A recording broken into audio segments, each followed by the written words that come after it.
जोंनि उदालगुरि जिल्लानि मानगोनां आफादगिरि आरो बेजों लोगोसेनो गुबुन गुबुन बिबानगिरि नोंथांमोन खैराबारि बियाब दुलाराय बाथौ गौथुमनि मानगोनां आफादगिरिजों लोगोसे गुबुन गुबुन बिबानगिरि नोंथांमोन बानजाय आफादनि आफादगिरि नेहाथारिजों लोगोसे बिबानगिरि नोंथांमोन आरो लोगोसेनो दिनैनि बे गोथार हाबाफारियाव बाहागो लानो थाखाय थुबुर जाफैनाय गुबुन गुबुन बियाब गौथुमनि आफादगिरि नेहाथारिजों लोगोसे बे ओनसोलनि बाथौ सिबियारि रायजो राजा नोंथांमोन जोंनि सानथामनि हाबाफारि खुंजानाय बे जथुम्मानि हाबाफारिया गोबां दुखु खस्थ'नि गेजेरजों आरो माखासे उसुबिदानि गेजेरजों सौसिनानैब्लाबो दिनैनि बे बुब्लियाव जोबनायनि फारसे फैबाय। दा जोबथि हाबाफारि महरै जोंनि धोरोमनि फिरफिला बोख्लायनाय बे हाबाफारिखौ मावफुंनो थाखाय बे समाव आखायाव लानाय जादों।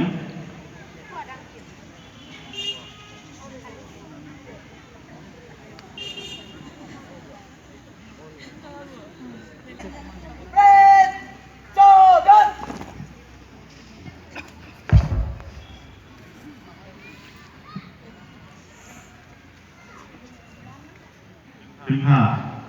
बे समाव जोंनि जोबथा हाबाफारि बेखौ बे समाव मावफुंनो लाबाय। दा बेनि सिगां जोङो जिल्ला गौथुमनिफ्राय बे समाव जोंनि बे उदालगुरि जिल्ला दुलाराय बाथौ गौथुमनि खुंगा 33थि बोसोरारि जथुम्मा आरो खैराबारि बियाब दुलाराय बाथौ गौथुमनि 42थि बोसोरारि जथुम्माखौ बाख्नायनाय बानजाय आफाद आरो खैराबारि बियाब दुलाराय बाथौ गौथुमनि मानगोनां आफादगिरिजों लोगोसे गुबुन गुबुन बिबानगिरि नोंथांमोन बे समाव गोबां दुखु खस्थ'नि गेजेरजोंब्लाबो बे जथुम्माखौ मोजां रोखोमै बानजायनानै जोंखौ खुंफुंनो थाखाय खाबु होनायनि थाखाय बे जोबथारनाय बुब्लियाव जोङो बानजाय आफादनि आफादगिरिजों लोगोसे गासै दैदेनगिरि मावथि सोद्रोमा बिथांमोननिसिम आरो खैराबारि बियाब दुलाराय बाथौ गौथुमनि आफादगिरि नेहाथारि आरो गासै बिबानगिरि माइनाव आफाद लाइमोन आफाद दौरि दौसि आसारि बिथांमोननिसिम बे जोबथा बुब्लियाव जोंनि जिल्ला गौथुमनिफ्राय रोजा रोजा साबायखर बावहरनाय जाबाय। आरो जोंनि बे हाबाफारिखौ खुंफुंनायाव जोंनि माखासे जालांनाय गोरोन्थिफोरनि थाखायबो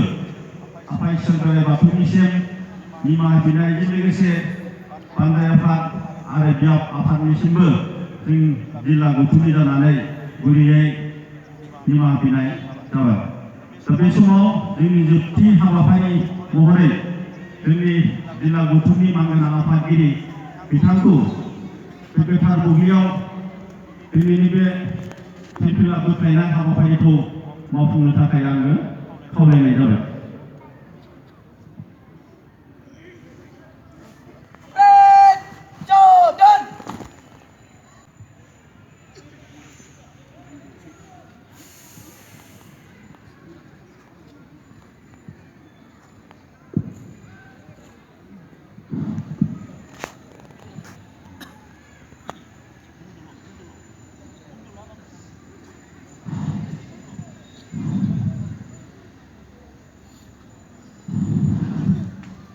आं गिबियावनो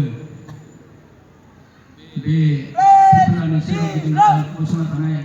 फिरफिलाखौ मान होनो हानाय गासै मावसुमा हान्जा आरो उदालगुरि जिल्ला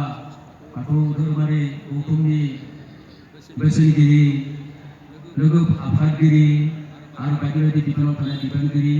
बोराबरि बियाबनि बाथौ आफादनि आफादगिरि नेहाथारि आरो गुबुन गुबुन बिफानाव थानाय बिबानगिरि नोंथांमोनसिम आंनि खुलुमनायखौ आं जासिहरबाय। बे समावहा नेहाथारिया सावरायनाय लेखायैनो दिनै जोबथा फारि दाख्लै 5 अक्ट'बर खालि बे बाथौ धोरोमनि मोनबा गाबनि फिरफिलाखौ जों मान होनानै जेरै अख्रां सायाव बिरहोदोंमोन आरो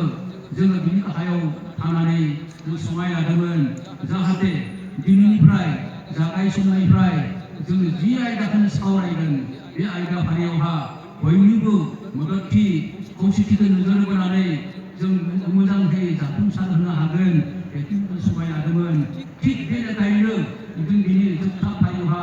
जों बेबायदि गोजोनै जों आफादखौ खुंनो हानाय लोगोसे आयदाफारिखौ जों गोजोनै मावफुंनो हानायनि थाखाय आफा बोराइ बाथौनिसिम आंनि गुरैयै आर'ज। दा गिबि खेबावहा जों बे मोनबा गावनि फिरफिलाखौ जाबायदि मान होनानै जों गोजौ बिरहोदोंमोन थिग बेबायदिनो दिनै बे जोबनाय फारियावहा जों बेबायदि मान होनानै बेखौ जों बोख्लायनोसै। जय बर' हारिनि जय बर' हारिनि जय बर' हारिनि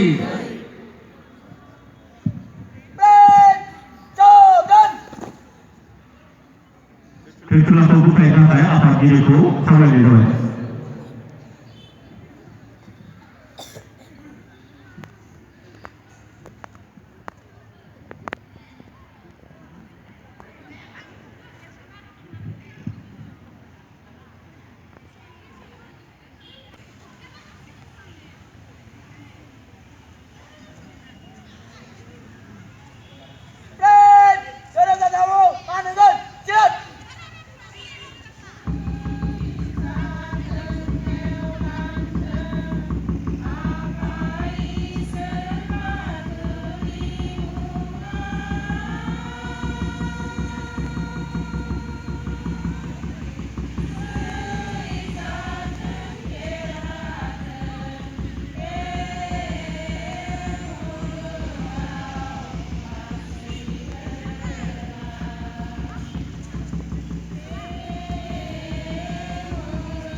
दायो